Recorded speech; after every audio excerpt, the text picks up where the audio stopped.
My mom blamed me for my divorce, accusing me of driving my husband into the arms of another woman and calling me a disgrace for not fighting to save the marriage. Hi, I'm a 48-year-old woman, and in just 2 weeks, my 23-year-old son will be getting married. The occasion, which should be filled with joy, was recently clouded by a surprise that I never saw coming. A few days ago, out of the blue, I received an unexpected visit from my mother, who is now 70 years old. This was shocking because we haven't spoken in 16 years. For over a decade and a half, we've lived completely separate lives due to events that occurred all those years ago. Events that tore apart whatever mother-daughter bond we had. Her visit stirred up memories and emotions I thought I had buried, but it all came rushing back, especially the bitter reminder of how she blamed me for my divorce 16 years ago, when my husband left me for another woman. Let me rewind and give you some background. I got married relatively young and had been with my ex-husband for only a year when I found out I was pregnant with our son. It wasn't planned, and at the time, I wasn't sure how my ex-husband would take the news. He was still figuring out his career, wasn't quite ready to settle down, and certainly wasn't eager to take on the responsibility of a child. I, on the other hand, had always wanted to be a mother, and I was excited. So, when I found out, I gave him the option to leave. I told him I was ready to be a mom, but if he didn't feel ready to be a father, I wouldn't hold it against him if he decided to walk away. I thought I was doing the right thing by giving him an out, but instead, he stayed, largely due to pressure from his family. His family was traditional, and when they found out about the pregnancy, they insisted that we marry. They wanted him to do the right thing and make sure their grandchild grew up in a stable family environment. So, despite his reluctance, we got married. But as you can imagine, getting married because of family pressure and a pregnancy is rarely a recipe for success. We weren't truly happy from the start. We did our best to make it work, but deep down, I think we both knew we weren't right for each other. There was no foundation of love or mutual respect, just a sense of obligation. Still, we tried, for the sake of our son. As the years passed, things between us grew more distant. Our relationship was strained, and by the time our son was 7, we had pretty much stopped talking altogether. The house was filled with silence more often than not. We didn't fight constantly, but we didn't communicate either. It was as if we were living two completely separate lives under one roof. I immersed myself in my role as a mother, trying to create a stable and loving environment for our son, but my ex-husband was emotionally checked out. I thought maybe, just maybe, things would improve over time, but that was just wishful thinking. Then came the day that changed everything. I discovered a series of messages on my ex-husband's phone. It turned out that he had been cheating on me for about a year with a woman he referred to as a friend. I can't even begin to describe the feeling of betrayal that washed over me. For 7 years, I had sacrificed my happiness, trying to keep our family together, thinking that maybe someday things would get better. But in the end, he didn't even have the decency to remain faithful. That was it for me. I moved out the same day I found out about the affair, and I filed for divorce within the week. Looking back, it was probably one of the most decisive actions I've ever taken in my life. It wasn't easy. Even though our marriage was far from happy, it was still difficult to walk away from the life we had built. But I knew, without a doubt, that I couldn't stay with a man who had been unfaithful to me and who had shown no commitment to making our marriage work. I thought that during such a traumatic time, I could rely on my family for support. After all, I had been betrayed, and I was doing the right thing by leaving. And to some extent, I did have support from my father. He was my rock during the entire ordeal. He reassured me that I deserved better, that I was strong for making the decision to leave, and that he was proud of me for standing up for myself and my son. My mother, however, had a very different view. Instead of standing by me during what was one of the most difficult times in my life, she sided with my ex-husband. She believed that I should have stayed and fought to save the marriage, regardless of his infidelity. I was floored when she first said it. I remember her exact words. "You need to go back to him. Marriage isn't something you just walk away from. You took a vow, and it's your duty as his wife to try and make things work, no matter what." She went on to say that it was probably my fault that he cheated in the first place. According to her, I had failed in my role as a wife, and that was why he had gone looking for happiness elsewhere. She made me feel like I was to blame for his actions, like I was the one who hadn't tried hard enough to keep our marriage intact. Her words crushed me. I had always looked up to her, respected her, and valued her opinion. But in that moment, I felt completely abandoned by the one person I thought I could always count on. Instead of comforting me and standing by me, she was blaming me. I couldn't understand it. How could she think that I was at fault for something that my husband had done? How could she expect me to stay in a marriage that had been dead for years with a man who had no respect for me? We argued endlessly about it. I tried explaining to her that I couldn't stay in a marriage where there was no trust, no communication, no love. But she was adamant that it was my responsibility to fix it, no matter what. As much as her words hurt, I stood firm in my decision. I wasn't going back to him. I knew that leaving was the best thing I could do for myself and my son. I didn't want my son growing up in a household where his parents barely spoke to each other, where there was no love or affection. I wanted to show him that it was okay to walk away from something that wasn't right, that it was okay to demand respect and love in a relationship. My mother, however, wouldn't let it go. She kept pushing me to reconcile with my ex-husband, saying that a broken marriage would bring shame to the family. She said I was being selfish, that I was only thinking of myself and not my son or the family. I tried to ignore her, but her constant nagging and guilt-tripping started to wear me down. The worst part was when she called me a disgrace. That's when I knew I couldn't take it anymore. I distanced myself from her, and for a while, I only spoke to my father. He was my lifeline during the divorce process, always offering words of encouragement and reminding me that I was doing the right thing. But then, just 4 months into the divorce proceedings, tragedy struck. My father passed away suddenly from a heart attack. It was completely unexpected, and I was devastated. I hadn't just lost my father, I had lost my only ally. At the time of his death, my relationship with my mother had deteriorated to the point where we were barely speaking. The last time I had seen her, she had berated me for ruining my life by divorcing my husband. So when I lost my dad, I felt completely alone. I thought that maybe my father's death would be a wake-up call for my mother, that maybe it would bring us closer together in our shared grief. But when I reached out to her to offer my help in planning the funeral, she rejected me. She told me that she didn't want anything to do with me. She said that I had brought shame to the family by divorcing my husband and that I was a disgrace.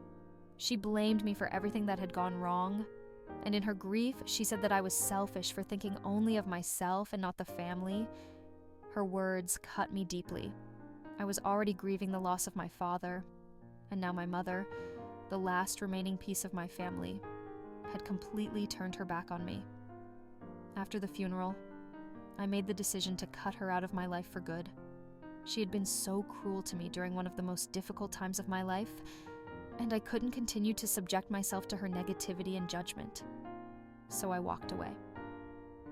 After the divorce was finalized, I packed up everything and moved out of state with my son. I wanted a fresh start, somewhere far away from the painful memories and the family that had turned its back on me. I focused on building a new life for myself and my son. I found a well-paying job and worked hard to create a stable and happy home for us. I raised my son on my own, without any help from my ex-husband, who had all but disappeared from our lives. Apart from the occasional child support payments, he had no involvement in our son's life. He didn't use his visitation rights, and after a few years, even those stopped. As for my family, I haven't spoken to them in 16 years. I was never particularly close to anyone besides my father, and after his death, I didn't feel the need to maintain any connections. My mother and I never reconciled, and for the most part, I've been at peace with that decision. I had no desire to reach out to someone who had treated me so horribly during a time when I needed support the most. But then, a few days ago, my mother showed up at my doorstep. She looked frail and old, which I suppose is to be expected at her age, but I wasn't prepared for the flood of emotions that seeing her again would bring. I didn't invite her in. I wasn't ready for that. Instead, I stood in the doorway, unsure of what to say. She told me that she had found out about my son's upcoming wedding through mutual friends and that she wanted to attend. She said it was time to bury the hatchet and make peace for the sake of her grandson. She admitted that we hadn't spoken in years, but she felt that it was important to reconcile before it was too late. She wanted the chance to bond with her grandson before she passed.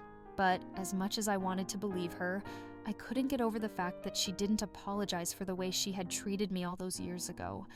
I waited for her to say she was sorry, for blaming me, for abandoning me when I needed her the most, but those words never came. She just stood there, waiting for me to forgive her without acknowledging the pain she had caused. It was infuriating. I laughed bitterly and told her that no, I didn't want her at the wedding, and I was sure my son wouldn't want her there either. I asked her to leave, and she did, but not before giving me a look of shock and disappointment. After she left, I felt conflicted.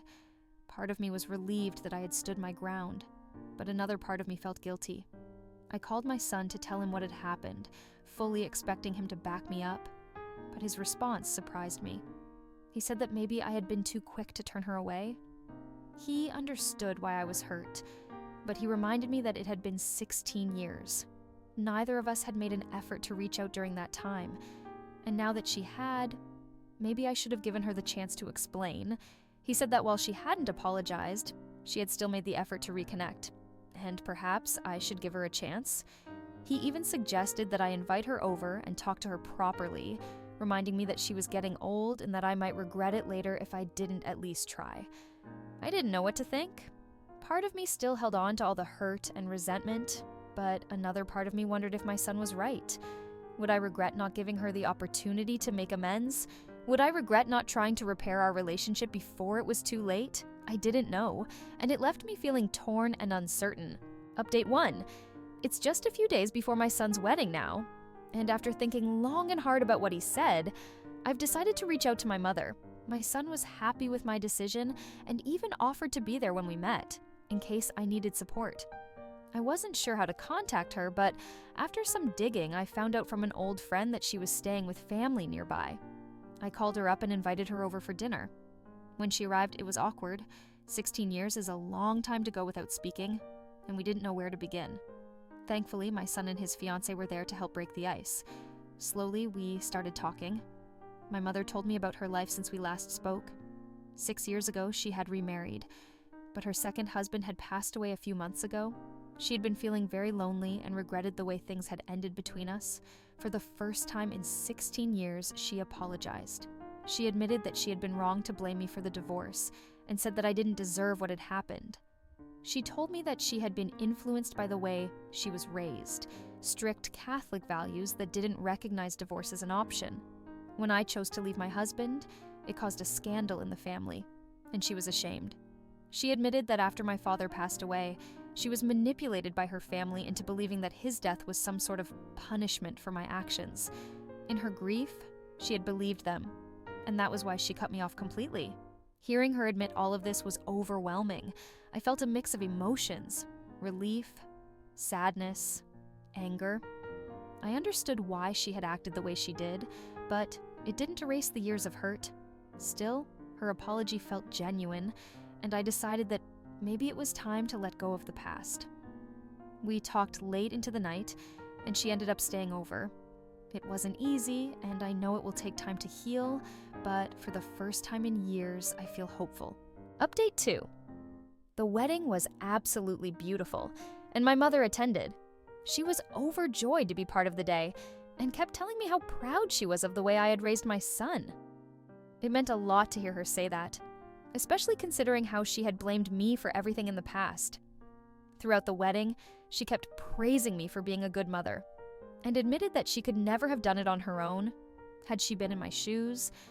During one of our conversations, she finally opened up about why she had been so against my divorce all those years ago. As I suspected, it was largely due to her upbringing. She was raised in a strict Catholic household where divorce was seen as a sin, and once you were married, it was for life, no matter the circumstances. When I left my husband, her family had pressured her to stop me because they believed that marriage was sacred and that I was breaking some unspoken rule by walking away. My mother had been caught between her love for me and the values she had been raised with, and unfortunately, she had chosen to side with tradition. It was even worse after my father passed away. In her grief, she was vulnerable, and her family convinced her that his death was a direct result of my decision to divorce. They filled her head with lies, telling her that I had brought shame on the family and that my father had been punished for my actions. At the time, she believed them, and that was why she had cut me out of her life. I felt so much anger and hurt when she told me this. I couldn't believe that she had been manipulated into thinking that my divorce was the cause of my father's death. But at the same time, I felt sorry for her. She had been grieving, and she had been surrounded by toxic people who had taken advantage of her vulnerability. She told me that it had taken her a long time to realize that they were wrong, but by then, so much time had passed that she didn't know how to reach out to me. It wasn't until her second husband passed away that she realized she didn't want to die without making things right between us. We still have a long way to go, but I'm glad we're trying. I want to leave the past behind and focus on rebuilding our relationship. My son was right. If I hadn't reached out, I would have regretted it. Update 3. It's been 3 weeks since my mother came back into my life, and she's been staying with me ever since. We've been bonding, but there are still moments of awkwardness and silence. We're both trying, though, and that's what matters. She's planning to go back home soon to settle her affairs, including selling her house, and once that's done, she's going to move in with me permanently. We've talked about going to therapy together. It was my son's idea, and while my mother was hesitant at first, she's open to it now. I think it will help us work through all the unresolved issues and help us move forward. I never thought I'd say this, but I'm glad she's back in my life. We've lost so many years, but we're doing our best to make up for them. I've also been feeling a bit lonely since my son moved out, so having my mother around has been a comfort. We've been reminiscing about old memories from when I was a child, and it's reminded me of the good times we used to have before everything went wrong. I had forgotten how much fun we could have together, and I'm hopeful that we can rebuild that bond. Update 4. I'm heartbroken to share that my mother has passed away. It's been 5 months since she moved back home to take care of her affairs, and during that time, we stayed in touch regularly. We would FaceTime often, and although she seemed a bit sick, she reassured me that it was nothing serious. I believed her, but I should have known something was wrong. 2 days ago, I received a call from her nurse, informing me that my mother had passed away in the hospital. She had been diagnosed with leukemia shortly before she came to see me, but she hadn't told me because she didn't want to worry me. She knew her time was limited, and that's why she had reached out to reconcile. She didn't want to leave this world without making things right between us. I'm devastated, but I'm also incredibly grateful that I got the chance to spend those last few months with her. We may not have had a lot of time, but the time we did have was meaningful. I'll always cherish the moments we shared, and I'm thankful that I was able to forgive her before it was too late. My son was right. I would have regretted it if I hadn't given her a second chance. I'm organizing her funeral now and will be flying back home for it. It's been difficult to process, but I find comfort in knowing that we were able to reconcile before she passed. The rest of my family, who always resented me for leaving my husband, has reached out with condolences, but I know they're not genuine. Still, I don't care. All that matters is that my mother and I made peace, and that's what I'll hold on to in the years to come. Thank you for watching! If you enjoyed our stories and would like to hear more, please consider subscribing to our channel. Your support helps us continue bringing you captivating tales and new content every week. Don't forget to hit the notification bell so you never miss an update. We appreciate every one of you for being a part of our storytelling journey.